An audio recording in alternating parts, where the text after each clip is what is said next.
Of all the foods that are harmful to health, perhaps the very worst of all is cheese.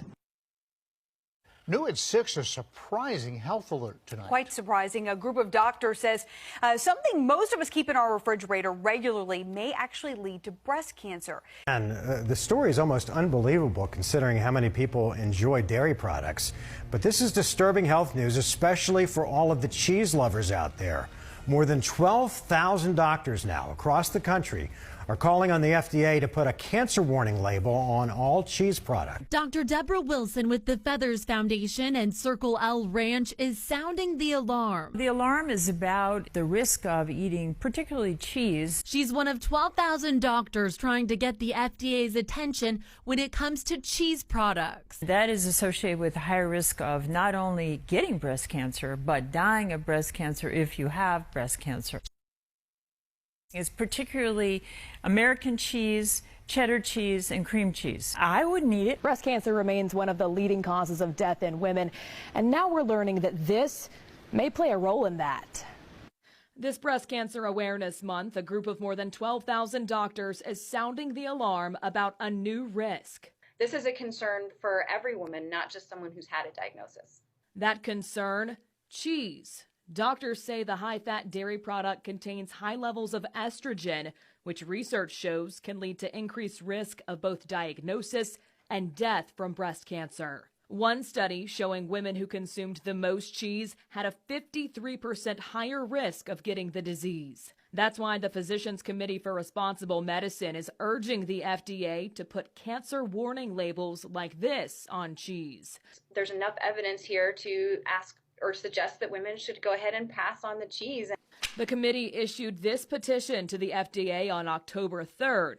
No response so far, though it has generally opposed adding warning labels to foods and drinks. Crosby, however, is optimistic about the plea, hoping it will require manufacturers to do more to promote breast cancer awareness than just slap a pink ribbon on products. Which makes it look like these foods might be beneficial for breast cancer, or at the very least not harmful, when really it appears that the opposite is true. It just sends my blood pressure up a little bit.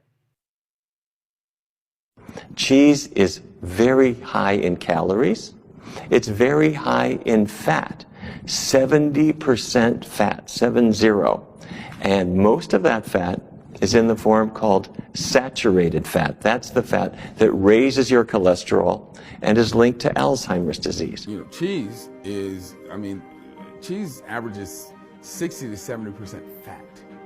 When you take, 2 gallons of milk and concentrate it down to a pound of cheese, you got all of those morphine-like reward compounds concentrated in that cheese.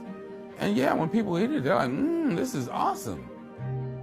It's a perversion of what nature intended, and it's making people eat this artery-clogging, disease-causing stuff. When an adult human ingests something that starts to make our cells want to try and grow, our cells really can't grow. But what they can do is become tumors. And some of those tumors can end up being cancers. And that's one of the reasons that you see that dairy foods are associated with cancer growth. Cheese seems to be addicting. People get hooked on cheese, and they want it every day. And because it's high in calories and fat, they gain weight. Because it's high in cholesterol as well as the bad fat, their cholesterol levels go up. And it's high in sodium too, so their blood pressure gets worse. And studies have shown that people that eat dairy foods on a regular basis have higher levels of a hormone called IGF, insulin-like growth factor.